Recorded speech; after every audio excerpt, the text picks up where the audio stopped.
नमस्कार, मैं हूं प्रदीप कुमार। आप देख रहे हैं पॉलिटिकल आइडिया। पॉलिटिकल आइडिया के आज के इस अंक में आप सभी दर्शकों का बहुत बहुत स्वागत है। मित्रों, विधानसभा चुनाव अब कुछ ही दिन शेष बचे हैं। कभी भी एक सप्ताह 10 दिन के अंदर में विधानसभा चुनाव की घोषणा हो सकती है। बिहार में जो दो प्रमुख गठबंधन है, उन दोनों गठबंधन में अगर हम कहें तो जो पिलर है गठबंधन का, वो एक तरफ भारतीय जनता पार्टी है, दूसरी तरफ राष्ट्रीय जनता दल है। इन्हीं दोनों दलों के इर्द गिर्द कह सकते हैं गठबंधन का स्वरूप निखरता है या स्वरूप बिखरता है। हाँ, एक बात तय है कि प्रशांत किशोर भी लगातार मुद्दों के आधार पर विशेषकर भ्रष्टाचार के मुद्दे पर इस चुनाव को आगे बढ़ाने का प्रयास कर रहे हैं। कोशिश हो रही है प्रशांत किशोर की तरफ से कि एक तीसरे मोर्चे के रूप में बिहार को एक नया विकल्प देने का प्रयास करें। लेकिन अब इसमें प्रशांत किशोर कितने सफल होते हैं, आने वाले दिनों में पता चलेगा। अभी जो मुख्य मुकाबला दिख रहा है वो आमने सामने की लड़ाई है। तो आज इस वीडियो में हम ये चर्चा कर रहे हैं, चूंकि भारतीय जनता पार्टी के सूत्रों के हवाले से ये बातें निकल कर आ रही है कि भारतीय जनता पार्टी लगभग 25 से 30% विधायकों के टिकट काटने जा रही है। भारतीय जनता पार्टी एक बड़ा ऑपरेशन करने जा रही है। सबसे पहले तो भारतीय जनता पार्टी लगभग 1.5 दर्जन विधायकों का टिकट उम्र के आधार पर करने जा रही है। उम्र के आधार पर, और लंबे समय से वो विधानसभा के सदस्य हैं, तो इसलिए उनके खिलाफ जो एंटी इनकम्बेंसी है उस कारण से लगभग 1.5 दर्जन विधायकों की टिकट काटने जा रही है। लेकिन इसी क्रम में आज इस वीडियो में हम चर्चा करेंगे कि भारतीय जनता पार्टी मगध और पटना प्रमंडल में 3 एक ही जाति के मतलब राजपूत समाज से विधायकों का टिकट काटने जा रही है। और इन 3 में विधायकों में एक पर तो उम्र का कारण, सबसे बड़ा कारण है कि वो जो एक उम्र सीमा भारतीय जनता पार्टी ने तय किया है, जो मैंने बताया कि उम्र के कारण, और दूसरा चूंकि लगातार वो जीतते आ रहे हैं, कई चुनाव से जीते हैं, बीच में एक आध चुनाव हारे हैं, तो केवल इसीलिए लंबे समय से अब कह सकते हैं कि जनता का मन स्थानीय स्तर पर भर गया है। तो भारतीय जनता पार्टी को किसी नए चेहरे को रणभूमि में उतार कर एक प्रकार से उनके खिलाफ जो माहौल है उस माहौल को कम करना चाहती है। तो पहले हम चर्चा कर लेते हैं कि उम्र के आधार पर जिस विधायक का नाम सूची से बाहर होने जा रहा है वो बड़े विधायक है भारतीय जनता पार्टी के। बिहार विधानसभा में उपाध्यक्ष रह चुके हैं, बिहार विधानसभा में मंत्री रहे हैं, उनके भाई भारतीय जनता पार्टी से झारखंड से सांसद रहे, उनके पिता पूर्व में बिहार के मुख्यमंत्री रहे। मैं बात कर रहा हूं बिहार के पूर्व मुख्यमंत्री सरदार हरिहर सिंह के पुत्र श्री अमरेंद्र प्रताप सिंह का। आरा के विधायक हैं, कई बार चुनाव जीत चुके हैं। इस बार उम्र के आधार पर और कहीं न कहीं उम्र जनित निष्क्रियता भी एक कारण है, जिस कारण से इनका टिकट कटना लगभग तय हो चुका है। और आरा विधानसभा क्षेत्र से चर्चा चल रही है कि भारतीय जनता पार्टी के जो प्रदेश में बड़े पदाधिकारी रहे हैं, पिछली बार वो लोक जनशक्ति पार्टी से दिनारा विधानसभा सीट से रोहतास में चुनाव लड़े थे। इस बार साथ ही 2015 में जब बीजेपी जनता दल यूनाइटेड से अलग होकर चुनाव लड़ रही थी, तो उस दौरान कहा जाता था कि 2015 में भारतीय जनता पार्टी की ओर से वो कहीं ना कहीं मुख्यमंत्री पद के उम्मीदवार भी थे, लेकिन चुनाव नहीं जीत पाए, न 2015 में न 2020 में। इस बार उनको आरा से लड़ाने की चर्चा हो रही है। मैं बात कर रहा हूं राजेंद्र सिंह जी की। राजेंद्र सिंह दिनारा से 2 बार भाग्य आजमा चुके हैं। भारतीय जनता पार्टी के झारखंड में प्रदेश के संगठन महामंत्री रहे हैं और बिहार में महासचिव, उपाध्यक्ष कई पदों पर रहे हैं, बड़े नेता हैं भारतीय जनता पार्टी में। तो इस बार चर्चा है कि आरा से श्री अमरेंद्र प्रताप सिंह का टिकट कट जाए और राजेंद्र सिंह आरा से उम्मीदवार हो सकते हैं। दूसरा विधायक और तीसरा 2 नाम ऐसे हैं मित्रों जिन पर पार्टी विरोधी गतिविधि का आरोप है।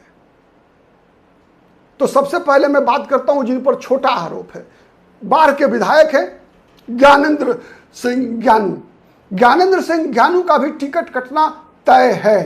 कारण है लगातार 2020 में जब से सरकार बनी भारतीय जनता पार्टी और नीतीश कुमार की, तब से लगातार वो पार्टी विरोधी बयानबाजी के लिए जाने जाते हैं और लगातार उनका ये जो है क्रम लगातार चलता रहता है। उनका एक ही रहा कि उनको मंत्री बनने की अपेक्षा थी, उनको मंत्री नहीं बनाया गया, इसीलिए लगातार वो पार्टी विरोधी गतिविधि में शामिल रहे, पार्टी विरोधी बयानबाजी करते रहे। लोकसभा चुनाव के दौरान भी, वो 2024 के लोकसभा चुनाव के दौरान भी भारतीय जनता पार्टी के उम्मीदवार के पक्ष में नहीं काम कर रहे थे, बल्कि निष्क्रिय घर में बैठे थे और उनका मौन समर्थन विपक्षी उम्मीदवार के साथ दिख रहा था। इसीलिए भारतीय जनता पार्टी ने बाढ़ के विधायक ज्ञानेंद्र सिंह ज्ञानू का टिकट काटने का मन बना लिया है। चर्चा ऐसी चल रही है कि बाढ़ seat Bharatiya Janata party Janata Dal United को दे सकती है, और वहां से ऐसी चर्चा है कि आनंद मोहन के पुत्र चेतन आनंद, जो विगत पिछले इस विधानसभा, जो निवर्तमान विधानसभा है उसमें शिवहर से विधायक हैं, शिवहर सीट उसके बदले में भारतीय जनता पार्टी लड़ सकती है। और वहां से चर्चा है कि रमा देवी या रमा देवी की पुत्री वहां से भारतीय जनता पार्टी की टिकट पर शिवहर से चुनाव लड़ेंगी। बदले में बाढ़ सीट से आनंद मोहन के पुत्र चेतन आनंद के चुनाव लड़ने की चर्चा है। तीसरा, बरहरा के विधायक हैं राघवेंद्र प्रताप सिंह। राघवेंद्र प्रताप सिंह 2000 कहा जाता है 2024 लोकसभा चुनाव के दौरान इन्होंने आर.के. सिंह, जो पूर्व केंद्रीय मंत्री रहे हैं, ऊर्जा मंत्री रहे, उनके खिलाफ काम किया था। इतना ही नहीं, आर.के. सिंह की मदद नहीं की, आर.के. सिंह के खिलाफ काम किया। चर्चा, इनका प्रयास था कि खुद चुनाव लड़ना चाहते थे भारतीय जनता पार्टी से लोकसभा का, लेकिन आर.के. सिंह कंटिन्यू किया, उनको टिकट मिला तो उनके खिलाफ काम कर रहे थे। साथ ही एक और बड़ा आरोप है, इन पर यह भी आरोप है कि कहीं ना कहीं ये पवन सिंह को गाइड कर रहे थे।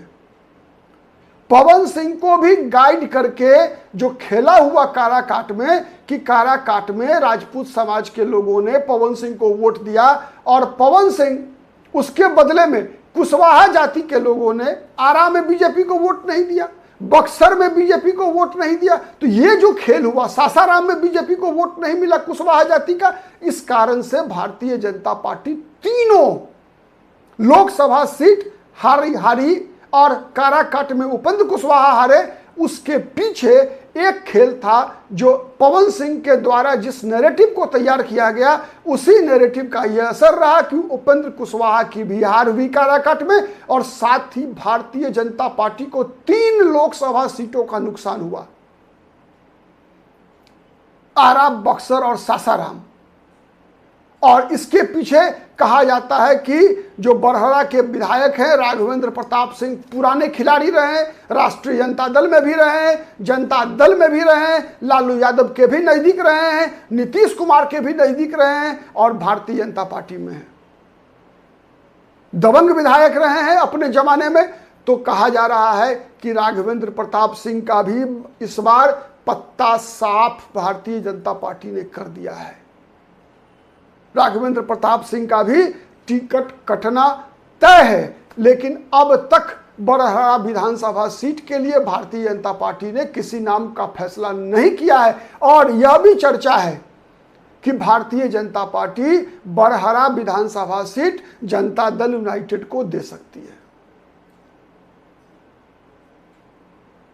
तो ये इस प्रकार से अपने जो हमारे पास जानकारी है कि 3 राजपूत समाज के विधायक के टिकट कटना 100% तय है। इसमें मैं 99% नहीं बोल रहा हूं, 100% है।